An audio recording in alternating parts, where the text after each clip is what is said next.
Part 1. You will hear a telephone conversation between a customer and an overseas shipping agent. First, you have some time to look at questions 1 to 8.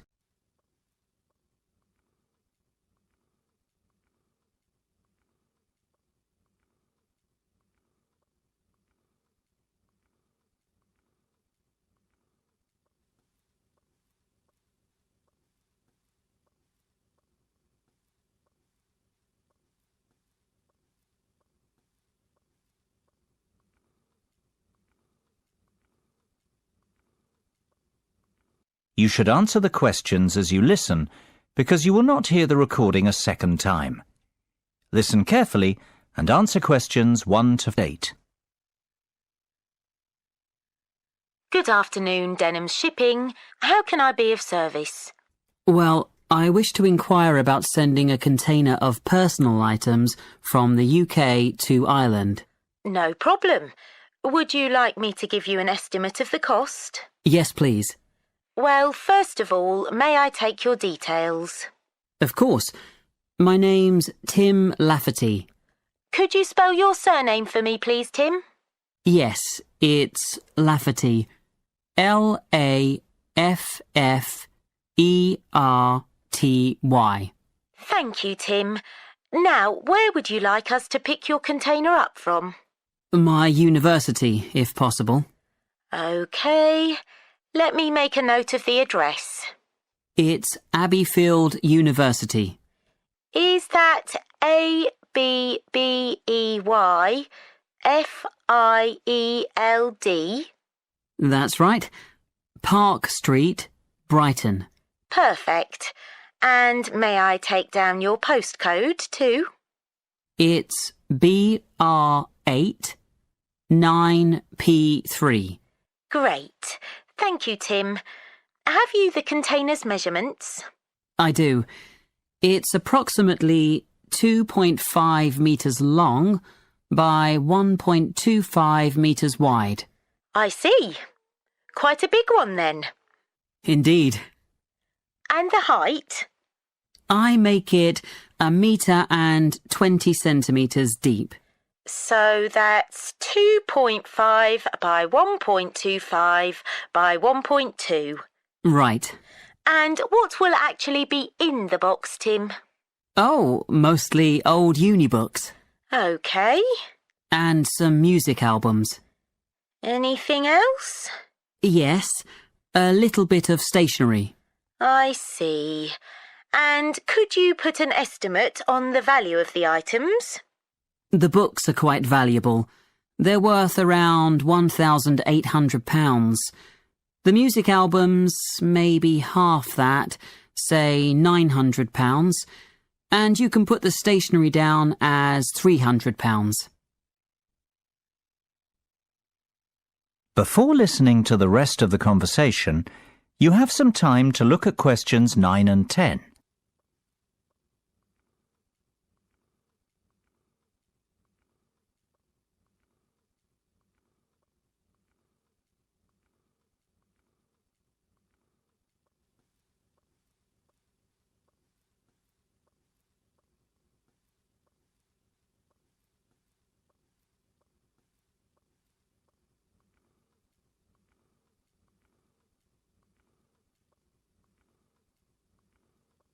Now listen and answer questions 9 and 10. OK. And will you be purchasing contents cover from us also? I'm not sure what you mean. Sorry, let me explain. Because your items are worth more than £2,000, we recommend that you purchase insurance to cover yourself in the event of damage or loss. Makes sense. What are my options? Well, we offer 3 insurance deals: the premium rate, standard rate and economy rate ones. Premium offers full cover in the event of loss, damage or theft, which means you would be provided with the full cost of replacing your belongings. What about standard and economy? Standard will give you today's value. the second-hand value of your belongings, and economy provides you with a fixed payment of £1,000 in the event of loss, damage or theft. Well, I can afford to live without those books, to be honest, so just give me the cheapest option. We recommend standard cover for all our customers. No, thank you. That won't be necessary. The cheapest option will be fine. No problem. And one last thing, will you be needing delivery at your office, at your house, or do you intend to pick up your container at the port? Home delivery would suit me best, I think. We'll get that process for you. That is the end of part 1. You now have half a minute to check your answers.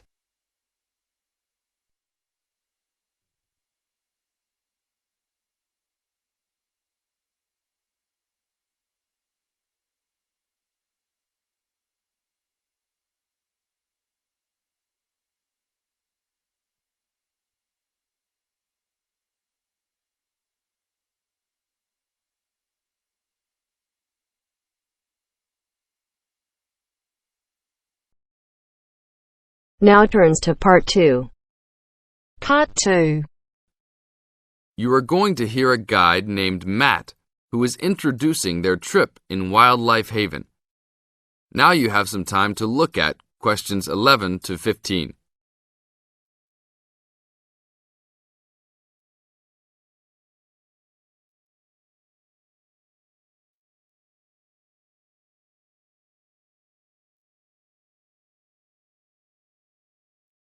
Now listen to the first part of the introduction carefully and answer questions 11 to 15. Well, good morning, everybody. My name's Matt, and I'm one of the 3 guides here at Wildlife Haven. Our job is to make sure that you all have a great time here with us and go home feeling happy and relaxed. As you can see, we're away from the city in a remote area between a national park and the sea. To encourage you to relax, there are no radios or TVs, and the only phones and newspapers are in the office. So, if peace and quiet is what you've come for, this is the place to be. From your cabin on the hill, you'll find you have the national park behind you, and you can look out from the sea from your front balcony. Your luggage will be unloaded from the bus and taken to your rooms in a few minutes. Once you have picked up your key at reception, please locate your room and check that all your luggage has arrived. The daily program here at Wildlife Haven is flexible and only as demanding as you want it to be. You should each have a brochure setting out the facilities and various walking tracks you can take. And on the bus, you are given a green sheet setting out a number of group tours in the coming week. If you want to join any tour, just write your name and room number on the relevant sheet along the wall here. Tomorrow, there is a beachcombers and rock hoppers tour exploring marine life in the rock pools along the beach. Or, if you'd prefer to go inland, there's a guided forest walk that takes you off the walking tracks. If you want to catch some lunch, you could join the beach fishing expedition. And at night, you'll see there is a moonlight forest walk that leaves each night at 7 p.m. So there is plenty to choose from at Wildlife Haven, and of course, that includes just sitting on your balcony watching the waves roll in. But I would recommend my favorite tour, the Waterfall Walk. This departs at sundown each day and also provides the opportunity to have a moonlight swim. Now you have some time to look at questions 16 to 20.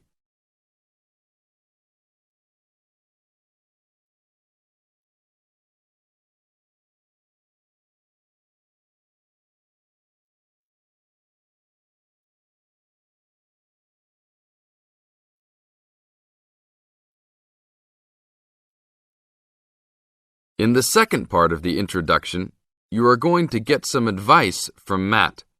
Listen carefully and answer questions 16 to 20. You've chosen to visit us in January, which is one of our hotter months. And although you may be tempted to wear a minimum of clothing, you should always take precautions against injury, particularly in the national park. This includes sensible footwear. You'd be surprised how many of our guests ignore this advice and end up being sorry. And socks are a good idea too. And even though you might be under trees a lot of the time, it's a good idea to wear a hat in this hot climate.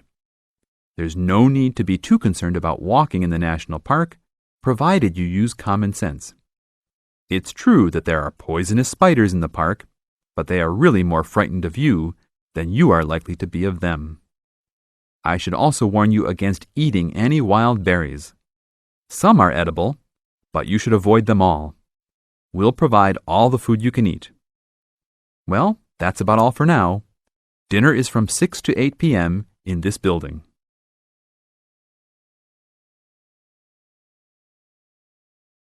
That is the end of part 2. You now have half a minute to check your answers.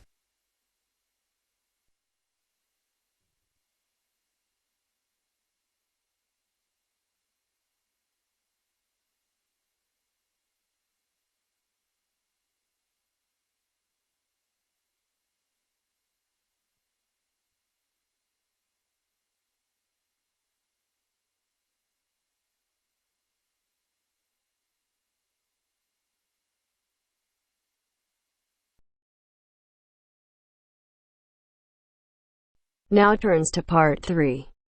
Part 3. You'll hear a conversation between Astrid and Henry about the lecture they've just heard. First, you have some time to look at questions 21 to 24.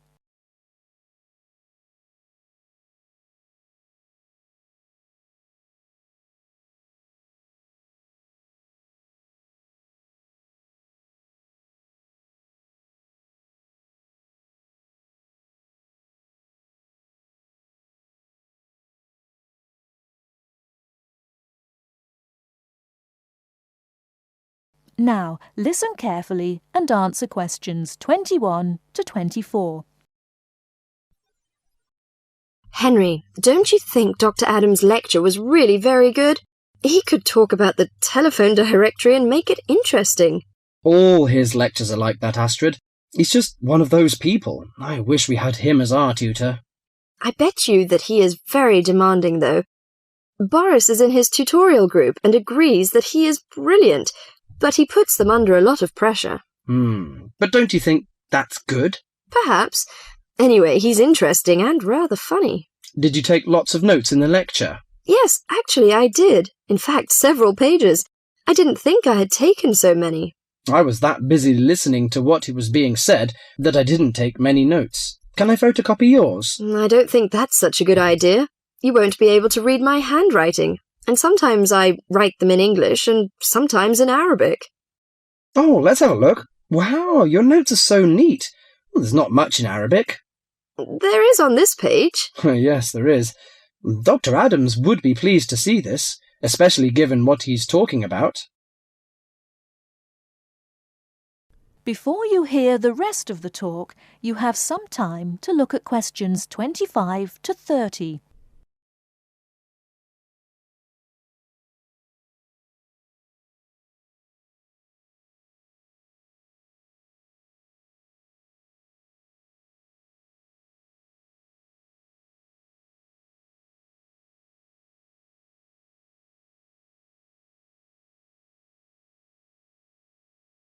Now listen and answer questions 25 to 30.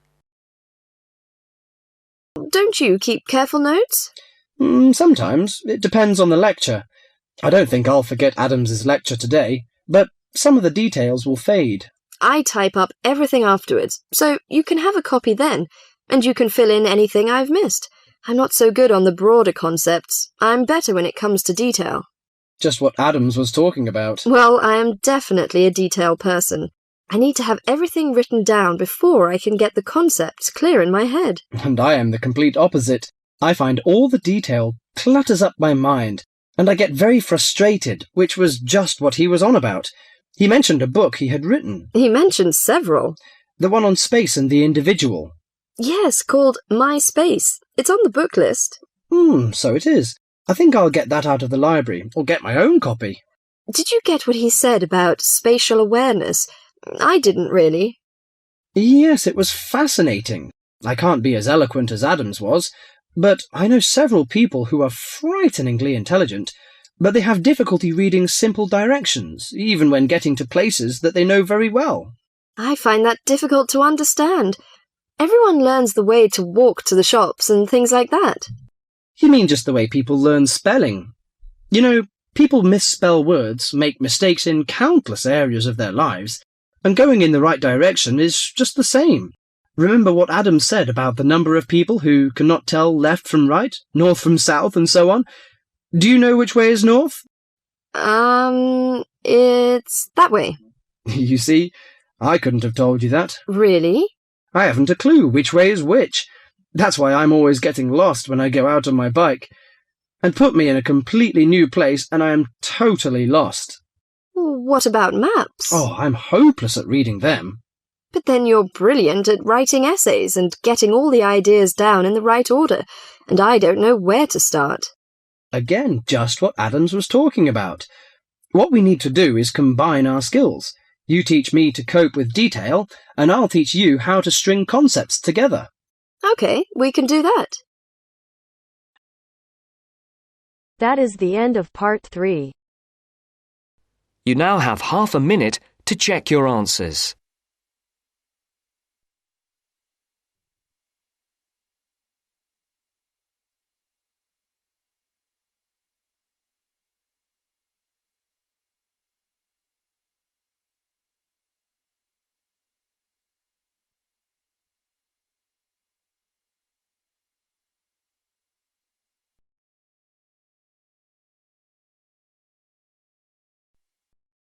Now turns to part 4. Part 4. In this section, you'll hear a lecture on coral reef. First, you have some time to read questions 31 to 40.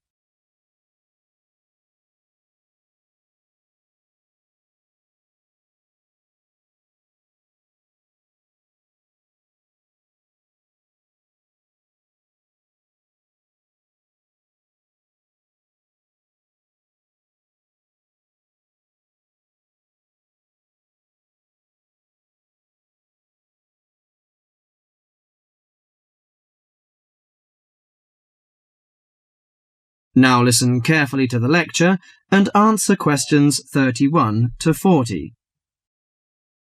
Do you fancy diving in the wonderful world of coral reefs, green sponges, colourful fish and red crabs? It is a rich garden beneath the waves.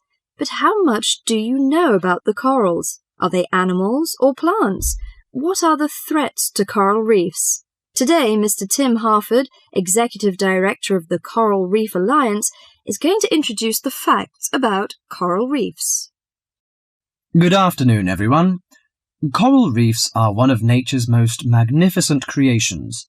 It is filled with thousands of unique and valuable plants and animals. Over 1/4 of all marine species depend on healthy coral reefs. Humans also depend on coral reefs.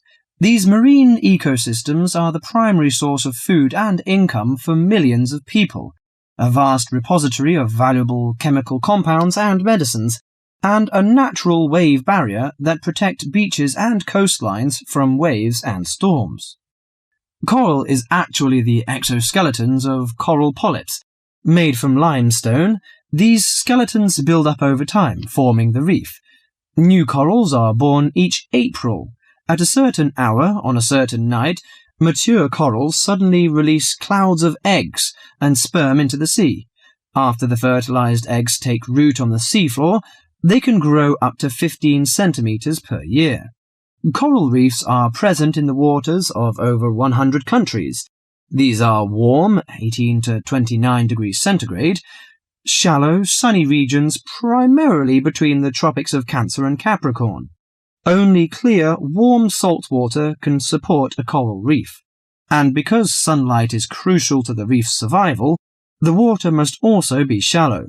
The algae that grow on coral provide much of the coral's food. In deeper water, algae cannot get the sunlight they need to grow. Most coral reefs are in the tropics because natural conditions there are perfect. In their modern form, coral reefs have thrived on Earth for over 50 million years.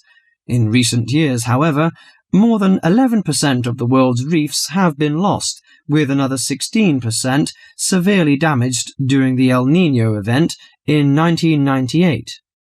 Up to 32% of coral reefs may be destroyed by human activities in the next 30 years if we do not take action now. Corals and coral reefs are extremely sensitive. Slight changes in the reef environment may have detrimental effects on the health of entire coral colonies. These changes may be due to a variety of factors. One of the greatest threats to coral reefs is human expansion or development. As human population increases, so does the harvest of resources from the sea. Due to overfishing, reef fish populations have been greatly decreased in some areas of the world. The removal of large numbers of reef fish has caused the coral reef ecosystems to become unbalanced. As we know, corals are also very popular as decorations. A large amount of the most healthy corals are selected by commercial collectors. They sell the corals to souvenir shops, where a large number of tourists wait to purchase them as decorations or souvenirs. Coral reefs also receive much damage from both commercial and private vessels. The leakage of fuels into the water and the occurrence of spills by large tankers are extremely damaging to local corals. Although much of the coral reef's degradation is directly blamed on human impact, there are several natural disturbances which cause significant damage to coral reefs. The most recognized of these events are hurricanes or typhoons, which bring powerful waves to the tropics. These storm waves cause large corals to break apart and scatter fragments about the reefs. Home to a diverse community of creatures, coral reefs are underwater treasure chests of color and activity. Predators and prey swim and crawl among the coral in nature's never-ending dance of life and death. This lively, fascinating world beneath the waves is just waiting to be explored. That is the end of part 4. You now have half a minute to check your answers.